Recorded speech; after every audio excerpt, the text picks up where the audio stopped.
Hello and welcome to The Divide. Thank you so much for being with us. It has been a pretty hard week for the men and women of the Seattle Police Department who lost one of their fellow officers, someone who truly embodied the spirit of public service. Officer Lexi Harris, just 38 years old when she died, 5 years serving the citizens of Seattle, a whole life ahead of her, both personally and professionally. As has become a pattern of sorts when officers tragically lose their lives, it seems that we recognize their service most only after they're gone. In the past week, we've learned a lot about Officer Harris, how dedicated and passionate she was, how kind, how considerate, how strong, both physically and mentally. All things that those closest to her already knew.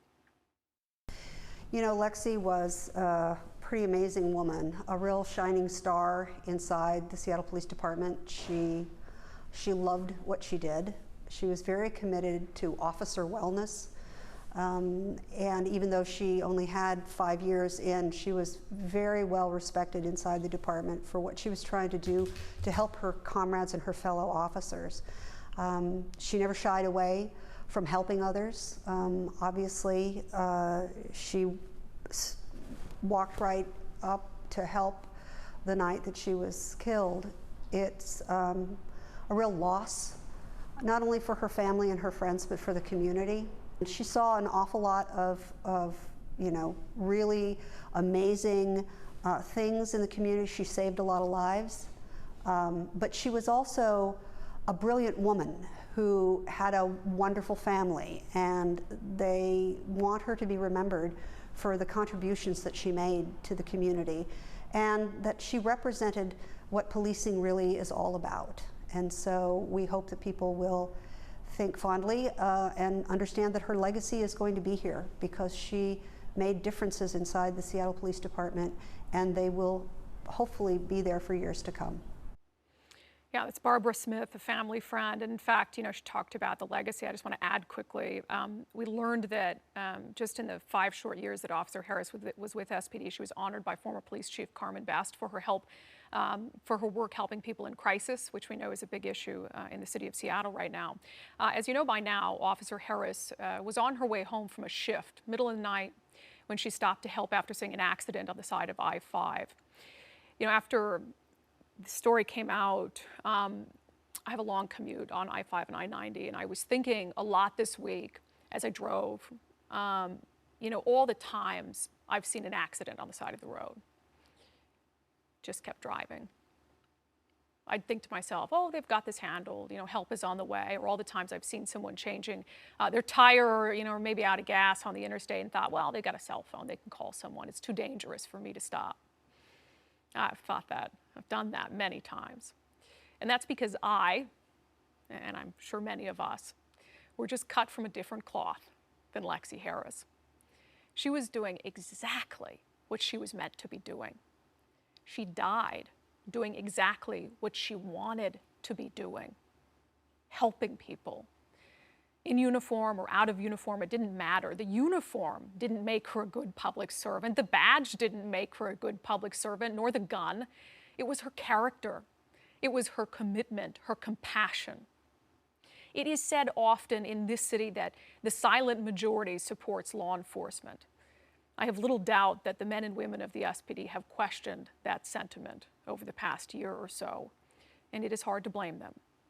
So if there were perhaps any small bright spot at all to this past week, maybe it was those that came out to show their support, watching the procession, or stopping by the public memorial at the West Precinct to pay their respects. It's tragic, like she was trying to be a good person. Everybody just thought she was a leader and the exact prototype of a person that you'd want to be on the Seattle Police Force. There's nothing you can say is such a loss for the family, but in the long run, they'll know what she has done and how she has been honored. I cried, because she did it doing what she does. She wasn't working. She wasn't even a cop. She just pulled over to help. Officer Lexi Harris was committed to improving the relationship between her department and the community. She showed that commitment not only in her professionalism, but off duty as well, helping to start a podcast that focused on fixing community relations. She also showed that commitment every single day in small ways. You know, I got a lot of emails about Officer Harris, many of them from folks who used to work with her or still do. But there was one that stood out. I got an email from the manager of a coffee shop in Pioneer Square. Who told me, you know, they have officers come in uniform occasionally, and Officer Harris used to come in during her shift.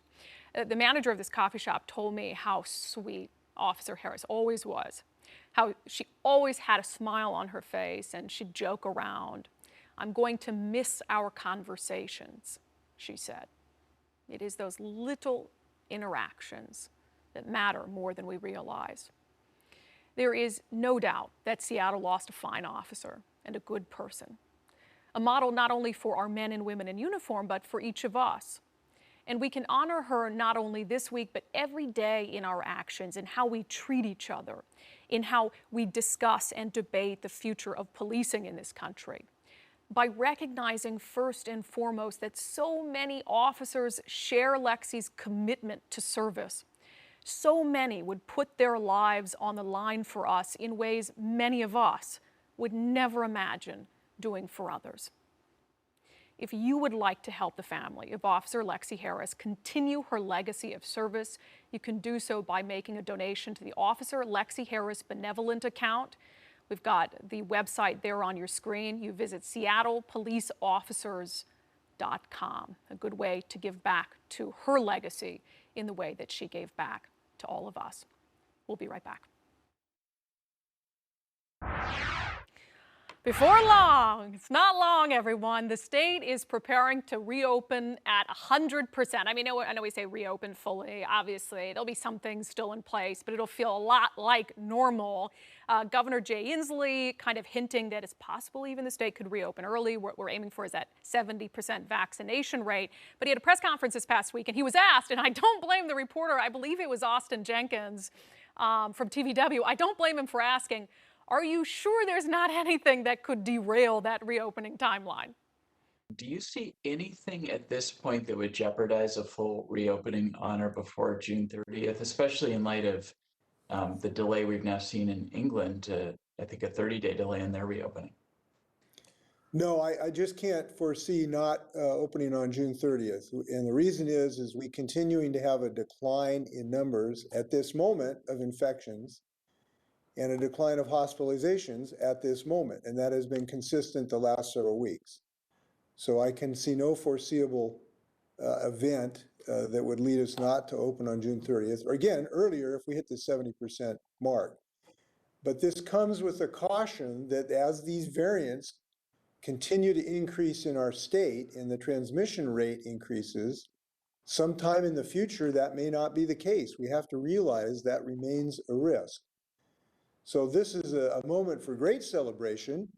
We intend to celebrate on June 30th. We'll have more to say about how we're going to do that or days earlier. But we have to have a realization of the remaining danger.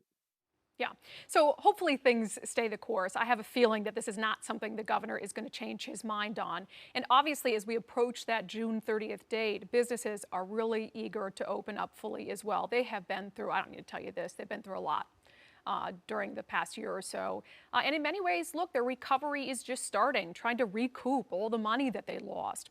Over the course of the pandemic, we've featured stories of many struggling businesses here on the Divide, including a cafe off 101 in Olympia that not only had to deal with the mandates and everything that came with that, but they dealt with completely unwarranted threats from the state. We checked in on how they're doing. That's a good omelet. Charlie Stevens has been going to the SHIPWRECK Cafe for years. Well, I've been coming here for at least 10 years. As long as the SHIPWRECK is serving food, he's stopping by. Always know you're going to get good food here and great service. And for regulars like him, nothing beats being back inside, surrounded by familiar faces. To have a community gathering place is really pretty unique. When we first took you to the shipwreck in January, the atmosphere was a little different. If you want to swing through the drive-up window, I'll have it all ready for you. They were closed for indoor dining and hardly staying afloat. That's when we met manager Jennifer Morgan. We'll go an hour or two sometimes without getting a call here. But it was more than the pandemic that threatened to sink the cafe's success. We told you about this letter they were sent from the State Department of Labor and Industries, accusing them of violating COVID mandates, an accusation the cafe firmly denied. I mean, after everything that we've been through, it just felt so disheartening and disappointing. And really, really scary. It turned out that the state had no evidence of a COVID violation, only a tip from a member of the public. In fact, L&I didn't even send an investigator. Rather, they just sent a threatening letter. After our report, L&I apologized to the shipwreck and told us it would change the way it contacted businesses suspected of wrongdoing. Fast forward 5 months, and the shipwreck is glad the ordeal was sorted out and excited by the prospect of reopening at 100% by the end of the month, with some new offerings in place brought about by the pandemic. We are still running the drive-through. We also have an online ordering system that we added that you can use through our website, and we also got a spirits license, so nothing big, but you can have a Bloody Mary with breakfast now. Nice.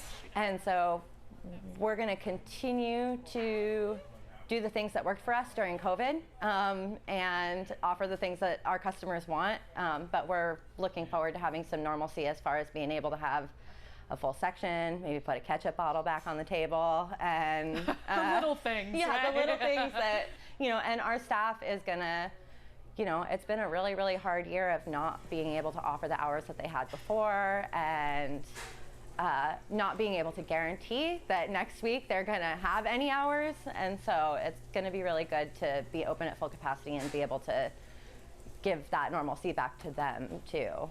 Jennifer says they also wanted to thank all of you. After our story in January, so many of you stopped by the cafe to show your support. We were so, so grateful. The staff was grateful. We had someone that works at a local business up the road drive through our drive-through shortly after the story aired and give his whole stimulus check to all the staff that was working that day. Wow. I mean, we had calls not just locally, but from across the state, people that saw your story just to support us and let us know that they'd be stopping by as soon as they were able. We had people driving down from up north and down south just to get a cup of clam chowder and see what we were about. And so, we were overwhelmed by the outpouring of support, and we hope that we lived up to the expectations that people had, and we'll continue to see them, for the foreseeable future. And it's that support from the community that helped the shipwreck navigate some pretty rough seas. It was really, really easy to feel isolated this year.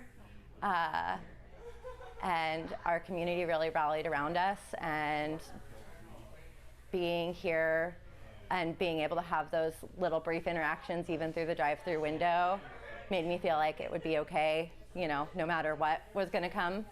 So the last time that we talked to the Shipwreck Cafe, I told them it was only a matter of time before I was able to come down fully vaccinated. And I said when I did that I was going to get some gravy smothered deliciousness. So as I was telling them, it's not going to make me skinny, but it is going to make me happy. So we're gonna make good on the promise that I made to them. I can't take too big of a bite on camera. There it is. Whoop. It's delicious. It was slamming. I didn't eat all of that, but I came really dangerously close, I'm sad to admit. It was really good. I don't regret it for a second. I'm just adding that on to maybe the pounds I gained when I was on vacation in Cabo. First and foremost, the people at the Shipwreck, I got to meet the owners while I was there too. Just killer people. I mean, so dang nice, just a cool environment. I plan on going back. And personally, you guys make me look good. You really do. I wanted to thank you for doing so much for the Shipwreck after our first story in January. I mean, there were folks calling from across the state, like they'd call in an order and order a coffee so they could leave a tip for the people working there. You guys are awesome, and I just can't thank you enough. You know, whenever we ask you to step up, and even if we don't, whenever you think it's the right thing, you are always stepping to the plate, and I appreciate it, and I know that they appreciated it as well. And in addition to the biscuits and gravy, I also brought home a piece of carrot cake. So I was in a little bit of a food coma after that. But, you know, I want to just revisit quickly the whole situation with SHIPWRECK and with L&I. You know, I did follow up with L&I this week to get a copy of the new version of the letter that they've been sending out since all of this happened with SHIPWRECK to businesses who were believed to be out of compliance, or at least, you know, someone told the state on them and then they didn't have evidence. So here it is. I'll just put it up, and I'm not going to read you the whole thing, but I will say, you know, I compared the old letter that they sent out to SHIPWRECK with this new letter, and the language is much different. You know, I think one of the key things that they changed is that it says, your business may be violating, let me read it to you, based on the information that we received, your business may be in violation of the Healthy Washington mandate, as opposed to you are in violation, so like making businesses freak out. So the language, much more tame, no longer accusatory. That's good news. So I think the SHIPWRECK and their willingness to share their story definitely saved other businesses from going through the fear that they did, having done nothing wrong. So I appreciate L&I, and L&I was really transparent with us during all of this, so I appreciate them providing us with that letter and letting us know that they did change the way that they were operating. Also of interest, and this is just something I wanted to note, you know, an L&I insider sent me a letter that the governor sent the agency thanking them for their work in enforcing his COVID mandates. The insider sent the letter because they felt at least, that it just wasn't right, I guess, to be celebrating or congratulating them for actions taken against businesses during such a challenging time. So here is that letter that the governor sent that we got our hands on. It was dated April 29th. And again, Inslee sent this to the Department of Labor and Industries. And in it, he wrote, quote, I commend you for your perseverance in safeguarding both the livelihoods and health of people in our state. Your work has played a vital role in the success we have had in battling COVID-19, and I am confident that your efforts have greatly reduced the spread of the virus and saved the lives of many Washingtonians.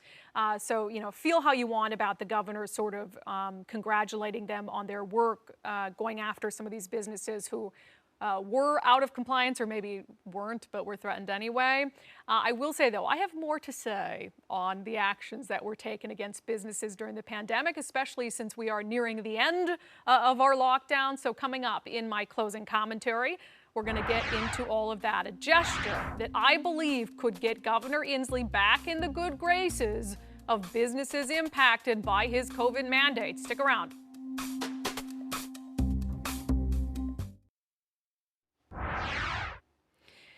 Now, I don't typically use this segment to advocate for policy positions. Rather, we advocate for people to use common sense when deciding what policies they'd like to support. That being said, I want to propose today what I believe to be a common sense move for leaders in Olympia. They can take my advice here or not, but I'll just set it down.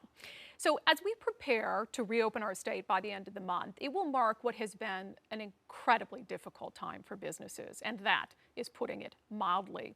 Many, as we know, will not be reopening on June 30th, having succumbed to the financial pressures of the pandemic. But those that made it through will still have a long road ahead to recover. The impacts of the pandemic for those businesses do not end when the state reopens, far from it. Throughout the pandemic, many businesses were fined by the state for failing to comply with COVID-19 mandates. According to the latest numbers from the State Department of Labor and Industries, there were nearly 100,000 complaints made against businesses during the pandemic. Those resulted in 3,370 cease and desist letters, and so far around $7 million in fines have been levied. And look, this pandemic challenged all of us in ways we never imagined. We all had to sacrifice a lot, and some lost their lives, and we cannot forget the tragedy of that. It is understandable that, especially in the early days of the pandemic, much was asked of businesses. But as those mandates wore on, we saw the desperation of people just trying to keep their heads above water, trying to keep people employed, trying to provide for their families.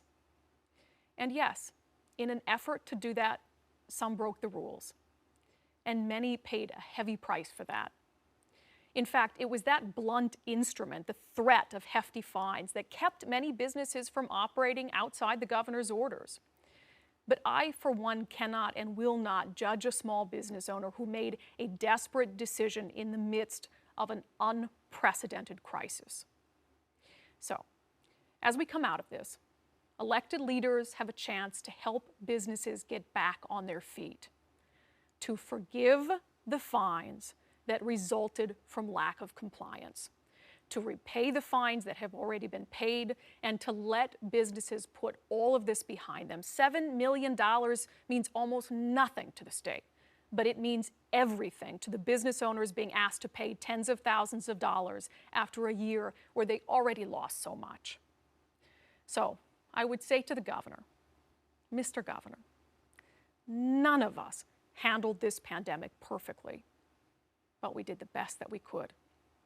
And we all did what we thought was necessary. After a hard year, let's show businesses a little bit of forgiveness. It just seems like the right thing to do. All right. Thank you so much for joining us on The Divide. One more time, I want to put up on the screen the fund for fallen Seattle police officer Lexi Harris, the Officer Lexi Harris benevolent account.